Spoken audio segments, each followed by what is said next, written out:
한약재 품질평가학 두 번째 시간입니다. 오늘, 이 시간에는 한약재 관능검사 지침, 특히 적합하지 않는 사례를 중심으로 설명을 해서 수업을 진행하도록 하겠습니다. 자, 우리가 원하지 않는 물건들을 넣는 사례입니다. 일부러 다른 물건을 넣었던 이런 사례가 용안육 같은 이런 것들이 있습니다. 자연 발생적으로 생긴 물질을 제거하지 못한 사례, 선퇴나 문합, 백굴체 이런 것들이 있고, 혼재물 때문에 생기는 부적합 사례들도 있습니다. 행인, 도인이 헷갈려서 이렇게 잘못 넣는 거라든지 이런 사례들을 중심으로 설명을 하는 수업 시간이 되겠습니다. 먼저 우리가 흔히 마음을 진정시키는 약으로 많이 쓰이는 용안육의 경우입니다. 용안육의 경우는 이게 쪄서 말리기도 하고 약재를 이렇게 점성이 많습니다. 그래서 점성이 많다 보니까 서로 이렇게 달라붙게 되는 사진을 볼 수가 있는데요. 하단의 두 사진 같은 경우는 잘 달라붙지가 않았습니다. 왜 그런가 보니까 오른쪽 사진 비커에 넣어져 있는 이 사진을 보시면은 서로 잘 들러붙지 않기 위해서 팜유를 처리해서 약재 간에 서로 접착하지 않도록 하는 이러한 물질을 넣은 것으로 이렇게 발견되고 있습니다. 그러니까 물속에 넣으니까 기름이 대량 이렇게 둥둥 뜨는 이러한 사태가 발생되더라, 이런 것을 볼 수가 있습니다. 그 다음으로는 이제 몰약인데요. 오른쪽 하단부에 보시는 그 원형의 빨간색 원을 보시면은 그 안에 털이 많이 있는 것을 볼 수가 있죠. 다른 물질들이 많이 혼합되어 있는 사례가 이렇게 발견되고 있습니다. 그리고 약전의 성상에 나온 색상과 불일치하는 이러한 경우도 있더라는 것을 확인할 수가 있습니다. 그다음 세 번째입니다. 지구자인데요. 지구자는 우리가 술 깨는 효과로 지금 많이 팔리고 있습니다. 근데 헛개나무 과병 안에 있는 이제 씨를 가지고 약재로 사용하고 있습니다만은 오른쪽 상단에 있는 사진 보시면은 이제 붉은색 씨가 이렇게 보이는데, 자, 오른쪽 하단 부위를 보실까요? 클로즈업 된 사진을 보시니까 그 씨 표면에 흰색 분말이 보이시죠? 흰색 분말이 곰팡이더라, 이렇게 곰팡이 쓴 장면을 보실 수가 있습니다. 그 다음에 또 돌이 많이 이렇게 함유되어 있더라, 이런 사례도 확인을 할 수가 있습니다. 그 다음에 이제 선퇴인데요. 선퇴는 매미 껍질을 말합니다. 근데 매미 껍질인데 오른쪽 상단부에 보시는 바와 같이 매미 껍질에 이제 흰색 분말이 많이 발견되고 있죠. 우측 하단에서도 볼 수 있는 바와 같이 껍질에 이제 흙이 많이 이렇게 발견이 되고 있습니다. 선퇴 같은 경우는 이제 돌도 많이 발견되는데요. 선택가 워낙 중량이 안 나가다 보니까 흙이나 돌 같은 것을 넣어서 중량을 이렇게 증가시키는 이런 것을 많이 확인할 수가 있습니다. 다섯 번째 보시는 게 이제 문합이라고 조개 껍질입니다. 조개 껍질 안에 흙이 오른쪽 사진의 클로즈업 사진 보시는 바와 같이 다량의 흙이 또 발견되는 이런 사례도 보고되고 있습니다. 다음 백굴체인데요. 백굴체는 여기 백굴체 줄기에서 오른쪽 사진 상단에 보시는 바와 같이 단자엽 식물의 줄기가 이렇게 다량으로 발견되는 것이 보이고, 인맥도 나란인맥인 것으로 봐서 또 역시 단자엽 식물이 이렇게 혼입된 것으로 확인되고 있습니다. 자연동입니다. 자연동은 철이 녹슨 것을 자연동이라고 하는데, 녹슨 자연동 뿐만이 아니라 다양한 다른 물질들이 함유돼서 이렇게 보고된 사례도 있습니다. 다음 관동하입니다. 좌측 상단에 보이시는 게 이 분류 전에 혼합되어 있는 약재 사진입니다. 이것을 분류를 해보니까 분류 후에 약재로 쓸만한 것이 맨 오른쪽 상단과 하단에 있는 분류 후 요 약재만 정식 약재로 사용할 수가 있고, 나머지 이 가운데 있는 사진들은 혼재물로 약용으로 사용할 수 없는 이 부위들이 많이 함유되어 있더라라고 볼 수 있습니다. 약간 이제 적자색을 띠고 있는 것이 정품의 꽃이라고 한다면은, 그 줄기라고 한다면은, 그 외에 다양한 부위가 이게 발견됨으로써 이 정식으로 인정을 못 받는 이러한 사례라고 볼 수가 있겠습니다. 다음 위령선인데요. 위령선은 이제 뿌리를 약으로 씁니다. 그런데 이제 가운데 사진에서 둥근 원형 그 빨간색 둥근 표시에서도 볼 수 있듯이 줄기가 이렇게 혼입이 된 경우, 이런 것도 부적합한 사례라고 볼 수가 있겠습니다. 줄기와 뿌리가 또 성질이 다르고 성분이 다르기 때문입니다. 다음 인진숙인데요. 약용 부위는 사실은 지상부, 잎과 줄기를 약으로 씁니다만은, 둥근색 붉은 원형 표시와 같이 뿌리 줄기가 이렇게 근경이 함유된 것도 볼 수가 있습니다. 이런 것도 이제 적합하지 않은 사례로 볼 수가 있겠습니다. 그래서 약전에 나오는 약용 부위를 유심히 살펴보셔야 하는 이러한 점을 간과해서는 안 되겠습니다. 다음 11번째입니다. 필발인데, 필발은 후춧가 식물입니다. 후춧가 식물에서 미성숙 과실을 약재로 사용하고 있는데, 오른쪽 사진에서 볼 수 있는 것 같이 성숙한 과실, 적색으로 성숙한 과실이 혼입되어 있는 사례를 발견할 수가 있습니다. 그래서 과실 같은 경우에는 성숙했는지 미성숙했는지 그 약전의 성상을 유심히 살펴야 하는 이런 것도 볼 수가 있습니다. 우리 복분자 같은 경우도 그렇죠. 복분자도 이제 미성숙 과실을 약재로 사용하는데, 우리가 술 담그는 복분자 같은 경우는 성숙 과실을 사용하고 있습니다. 이 점 기억해 주시기 바랍니다. 다음 이제 행인입니다. 행인과 도인이 사실은 이제 구분하기 힘들다라고 말씀을 드렸는데, 행인은 살구시입니다. 근데 이제 복숭아 씨인 도인이 혼재가 되는 이러한 경우가 있더라라고 이제 말씀을 드릴 수가 있습니다. 뒤에 가서 다시 말씀을 드리겠는데, 역시나 이 장미과 식물 특징이 보실 수 있는 상단에 이렇게 뾰족한 이런 것이 이제 장미과의 특징입니다. 그래서 행인, 도인 공동으로 이렇게 둘 다 발견되지만, 뒤에서 다시 한번 행인과 도인을 구분하는 방법을 다시 한번 설명을 할까 합니다. 자, 다음에 기원이 부적합해서 정식으로 판정받지 못한 사례들입니다.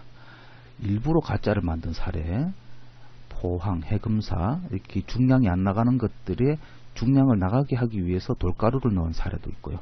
공정서와 기원이 불일치한 사례, 감국과 국화 혼동되기 쉽고, 금행자 이런 것들도 다른 열매가 포함된 사례가 있습니다. 이렇게 다양하게 기원이 불일치된 사례는 주의해서 보셔야 되고요. 그 다음에 사용 부위가 불일치한 경우, 금운화 같은 경우 꽃봉울인데 꽃이 뭐 핀 사례라든지 줄기를 쓴다든지 이런 것도 이제 일치하지 않고, 부소맥 같은 경우도 물속에 넣어서 뜨는 이 껍질을 약으로 쓰는데, 완전 결실돼서 속이 꽉 찬 것은 약용으로 사용하지가 않죠. 그래서 이런 것도 사용 부위를 잘 관찰해야 될 필요가 있겠습니다. 날다람쥐 똥을 쓰는 오령지라고 합니다. 오령지를 이렇게 보시는 바와 같이 덩이로 만들어서 이렇게 인공적으로 만든 것은 이제 사실 가짜라고 볼 수가 있겠습니다. 다음 포항입니다. 그 부들의 꽃가루를 말하는 건데요. 부들의 꽃가루는 물속에 넣었을 때 이 부유하고 떠야 되는데, 보시는 바와 같이 밑에 가라앉는 것은 꽃가루가 아니더라 이렇게 볼 수가 있죠. 그래서 이런 것도 중량을 많이 나가려고 일부러 다른 물질들을 혼입한 사례로 볼 수가 있겠습니다. 해금사입니다. 해금사 같은 경우 실고사리 포자를 약재로 사용하고 있는데, 이것도 역시 물속에 담그니까 이렇게 침전이 이렇게 가라앉는 것을 볼 수가 있죠. 이걸 이제 현미경으로 관찰해 보니까 황색 돌가루였다. 특히 차돌가루였다. 이게 볼 수가 있습니다. 중량 100g 중에서 98g이 돌가루로 채워진 이런 사례도 보고되고 있습니다. 감국입니다. 감국은 설상화가 중첩되지 않고 그 뒤로 이렇게 꽃이 이렇게 제껴지는 이러한 일이 있어서는 안 되는데, 이렇게 꽃이 뒤로 제껴진 경우 이런 것은 소국으로 볼 수가 있겠습니다. 그래서 이것도 감국으로는 기원이 일치하지 않다 이래 보실 수가 있습니다. 금행자 경우입니다. 금행자 같은 경우는 그 성상에 확인하여 보시면은 열매 형태가 도란형, 거꾸로 달걀형, 달걀을 거꾸로 세우는 듯한 좀 길쭉한 모양을 띠고 있는데, 여기 보시는 바와 상단의 그 붉은 원형을 보시는 바와 같이 원형의 열매, 동그란 모양의 열매를 가지고 있는 것들은 해당화로 추측이 됩니다. 그래서 금행자가 아니라 해당화가 혼입된 것으로 확인을 할 수가 있습니다. 금전초입니다. 그래서 우리 국내에서는 잘 볼 수가 없는데 수입 약재 중에 금전초가 이렇게 있는데, 이것도 알고 보니까 광금전초의 잎으로 이렇게 발견이 되고 있습니다. 자, 도인입니다. 아까 그 행인, 도인 구분을 하는데, 자, 먼저 보시는 바와 같이 첫 줄입니다. 행인은 살구시이고 도인은 복숭아시입니다. 그런데 도인은 성상에 납작하고 고르지 않은 난 원형이다. 그게 납작한 것이 도인의 특징입니다. 그런데 보시는 바와 같이 가운데 사진 보시는 바와 같이 납작하지가 않더라. 그런데 행인은 여기 이 합점을 중심으로 좌우가 비대칭인 모양입니다. 그래서 지금 사진에 봐서는 이건 도인이 아니라 행인, 그러니까 살구시일 가능성이 많더라. 이렇게 보시면 되겠습니다. 자, 그래서 한번 더 확인하시면은 행인은 포인트는 합점을 중심으로 좌우 비대칭을 행인이라고 하고, 도인의 감별 포인트는 열매가 납작하더라. 이렇게 기억을 해주시면 되겠습니다. 밀몽화입니다. 밀몽화는 우리 나라에서는 재배가 되지 않고 중국 지방에서도 남부 지방에서 재배가 되고 있는 건데, 최근에 와서는 그 국산에서도 밀몽화가 재배된다라고 하는 건 거의 이 결향의 꽃봉우리라고 보시면 되겠습니다. 그래서 밀몽화가 아니라 결향의 꽃봉우리가 이렇게 대량으로 팔리고 있는 이러한 사례도 발견되었습니다. 복분자입니다. 복분자, 우리 대한약전에는 루브스 코리아누스가 이제 복분자로 사용이 되고 있는데, 이제 다른 종류의 복분자가 중국에서 유통이 되고 있는 것을 수입해서 이렇게 팔고 있습니다. 이런 경우는 특별히 국내산 복분자가 이제 다양한 식품의 원료로, 그 술 만드는 원료로, 식재료로 사용되다 보니까 이렇게 미성숙한 과실을 구입하기가 쉽지 않고, 그러다 보니까 중국에서 이렇게 기원이 다른 식물을 수입하는 사례가 종종 발견이 되고 있습니다. 우측 사진에서 보시는 바와 같이 정품에 비해서 훨씬 더 큰 이런 열매를 확인할 수가 있습니다. 자, 이제 복신인데요. 복신이라는 것은 복령 중에서도 가운데 이제 복신목이라 그래서 소나무 뿌리가 이렇게 관통한 그 뿌리가 복신이라고 사용하고 있습니다. 그런데 지금 같은 경우는 이런 뿌리가 발견되지 않고 있기 때문에 이건 복신이라고 하기보다는 복령에 적합하다, 이렇게 보실 수가 있습니다. 그래서 복령 중에서 약간 색깔이 백복령과는 좀 거리가 멀지 않겠냐라고 보실 수가 있겠는데, 약재 성상에 나오는 그 사례를 유심히 살펴보시면은 이러한 것도 판정을 할 수가 있겠습니다. 인진호입니다. 인진쑥인데요. 잎의 형태가 우리 공정서에 나오는 것과는 좀 다른 쑥이더라. 근데 인진호가 알고 보니까 인진, 그 면인진이 아니라 이제 그 우리나라 한인진으로 이렇게 볼 수가 있겠다. 이런 것도 인진호와 한인진 따로 이렇게 판매가 되어야 됨에도 불구하고 이렇게 기원이 불일치하게 유통되는 사례가 빈번합니다. 이런 것도 유심히 참고했으면 좋겠습니다. 그 다음에 이제 제조라는 것도 이제 사실은 벌레인데, 이 특성상 이 벌레는 이제 공벌레이므로 판정이 됐습니다. 그래서 제조가 아닌 것으로 이렇게 됩니다. 사실 이 동물성 생약은 이렇게 감별하기가 수월하지가 않습니다. 다음 통초입니다. 통초는 이렇게 지역적으로 중국 내에서도 진위 감별이 수월하지가 않는 이런 건데요. 통초는 이제 여기 보시면은 가운데가 비어 있어야 되는데 이것은 이제 꽉 막혀 있죠. 소통초라고 보실 수가 있습니다. 소통초임에 특히 소통초라고 볼 수 있는 것은 이 직경이 작은 거죠. 직경이 작기 때문에 가운데가 비어 있지 않고, 정품 통초 같은 경우에는 절단면이 이렇게 격벽이 있습니다. 가운데 공란이 절단면이 이렇게 있으면은 대나무와 같이 이렇게 칸이 이렇게 져 있죠. 그래서 자른 면을 보면은 이렇게 이게 빈 면이 이렇게 보여야 되는데, 이거는 줄기가 얇기 때문에 줄기 속도 이렇게 가는 이러한 그림을 확인할 수가 있습니다. 그래서 통초가 아니고 소통초라고 확인을 가능한 것인데요. 이게 이렇게 될 수밖에 없는 게 중국 사천성에서는 소통초를 통초로 유통을 합니다. 그러다 보니까 이게 명칭이 혼돈돼 가지고 다른 약재가 수입되는 사례가 종종 발생되고 있습니다. 파극천입니다. 한동안 이제 파극천이 건강식품으로 기능성 식품으로 많이 이제 유통이 되다 보니까 파극천 값이 올라가고, 그러다 보니까 이제 정품 파극천을 구하지 못하다 보니까 중국의 내륙 지방까지 가서 은시 파극을 수입하는 사례가 많이 있습니다. 파극을 이제 절단면이 납작한 것이 특징인데요. 이렇게 납작해야 되는데 이렇게 절단면이 원형으로 되고 있으면은 은시 파극일 가능성이 많습니다. 파극천은 납작하면서 마디마디가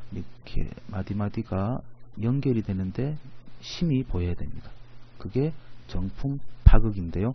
은시 파극은 파극과는 다른, 파극천은 관절염에 쓰고 하지만 최근에 자양강장 효과 때문에 다양한 기능성 음료에 지금 사용되고 있습니다. 그러다 보니까 파극천 값이 올라가서 이렇게 은시 파극까지 수입되는 이런 것도 발견되고 있습니다. 금운화입니다. 금운화는 개화하기 전에 이제 꽃봉오리죠. 꽃봉오리인데 지금 보시는 바와 같이 꽃이 핀 사례들도 많이 발견되고 있습니다. 색깔도 이렇게 녹색에서 이렇게 흰색이나 연녹색 이런 색깔이 되어야 됨에도 불구하고, 국내산 같은 경우에 꽃이 핀 꽃봉오리를 장기간 보관할 경우에는 이렇게 갈색으로 이렇게 산화가 되는, 갈색으로 색상이 변화가 되는 이런 것을 볼 수가 있습니다. 그래서 갈색으로 변한 것들은 정품으로 사용할 수가 없다, 이렇게 기억하시면 되겠습니다. 부소맥입니다. 사용 부위가 지금 적절하지 않다는 것을 이제 비크에 넣어서 보여주고 있는 그림이 왼쪽에 있습니다. 자, 부소맥 같은 경우는 물에서 뜬다라고 해서 부소맥인데, 지금 같은 경우는 물에서 가라앉고 있죠. 물에서 뜨려면은 미성숙 종자여야 되는데 우리가 약재에서는 미성숙 종자로 규정을 하고 있습니다만은, 지금 물에 가라앉는다 하는 것은 그 자체가 지금 성숙품이었더라, 이렇게 보실 수가 있죠. 그래서 이것도 역시 적합하지 않는 약재로 볼 수 있습니다. 수질 같은 경우는 거머리의 몸뚱아리인데 여기서는 돌림마디가 있어야 된다. 거머리하고 우리가 지렁이하고 역시 이제 연체, 돌림마디가 감별의 포인트인데요. 이렇게 가다가 돌림마디가 이렇게 나와야 되는데도 불구하고 이게 이제 안 되면은 이게 거머리인지 뭔지 확인할 수가 없는 이러한 사례입니다.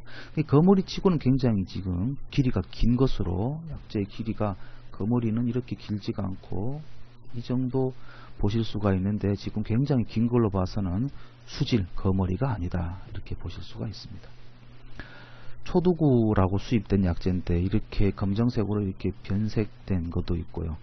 그래서 이걸 초두구이라고는 확정을 못하겠다라고 이제 해서 판정을 못 받은 사례죠. 그래서 크기도 일정하지가 않고 생긴 것도 색깔도 다양하다, 이렇게 봤을 때 우리가 열매나 속씨 껍질 뭐 이런 것들은 전부 크기가 일정하고 깨지지 않는 것이 정품으로 인정되는 사례가 많습니다. 지금 보시는 바와 같이 색깔도 다양하고 크기도 일정하지 않는 경우는 이제 정품으로 인정받지 못하는 사례가 많습니다.